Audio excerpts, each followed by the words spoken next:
जनपद सदस्य आदरणीय सभी लोग जोरदार तालियों से उनका अभिनंदन करें। जी से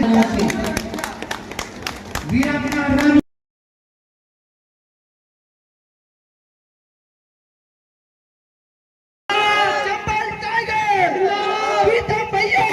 समाज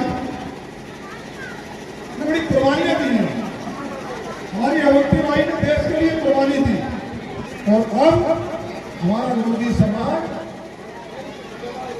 सरकार बनाने में कुर्बानी दे रहा है। 99% लोधी समाज भारतीय जनता पार्टी को वोट देता है।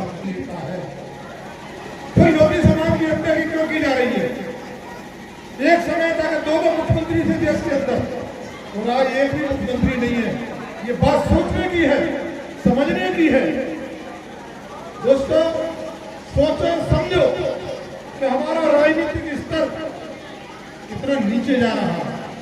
हमारा राजनीतिक स्तर भी उठाना है और लोधी समाज ने जो वास्तव में कुर्बानियां दी है उसका लोधी समाज को लाभ भी तो मिलना चाहिए। लोधी समाज कहीं पर भी अधिकारियों के यहाँ किसी नेता के पास जाता है, उसे गिड़गिड़ाने की जरूरत नहीं है। साथियों, मेरा नाम विनय है और आप देखना शुरू कर चुके हैं यस न्यूज। इस वक्त मैं हूँ पोरसा से तकरीबन 15 किलोमीटर दूरी पर एक गांव है परदूकपुरा और यहाँ पर लोधी समाज का एक बहुत ज्यादा जमघट लगा था और इसके मुख्य अतिथि हमारे साथ है। सर, सबसे पहले तो मुझे आपका नाम और परिचय दीजिए। हाँ, लोधी समाज हमारा सूरा है, मैं जगाने आ रहा हूँ और लोधी समाज की आवाज को मैं दबने नहीं दूंगा। उसको बुलंद करके मैं दिल्ली और भोपाल भेजना चाहता हूँ ताकि लोधी समाज को जो हमारा हक है वो मिले। आज आप जो यहाँ पर आए हुए हैं तो एक विशेष यात्रा की बात कर रहे थे अपने बात, उस यात्रा के बारे में थोड़ा विशेष जानकारी। अवंतीबाई ने पूरे देश के लिए कुर्बानियां दी है।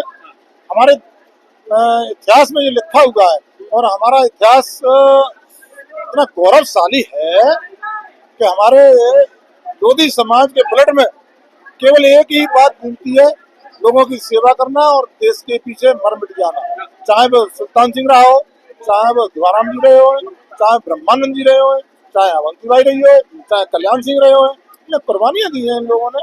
हम उस कुर्बानियों का दबने नहीं देंगे।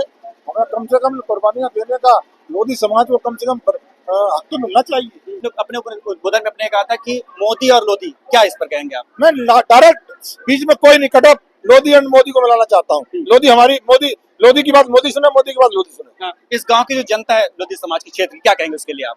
उसके लिए यही कहूंगा, संगठित रहे, इकट्ठे रहे हमारे भाई, और संगठन में बहुत बड़ी ताकत होती है। संगठित रहेंगे तो क्या नहीं, एक हमारे भारतीय जनता पार्टी ने कहा था ना, बटोगे तो कटोगे, बटोगे तो कटोगे, एक रहोगे तो नेक रहोगे।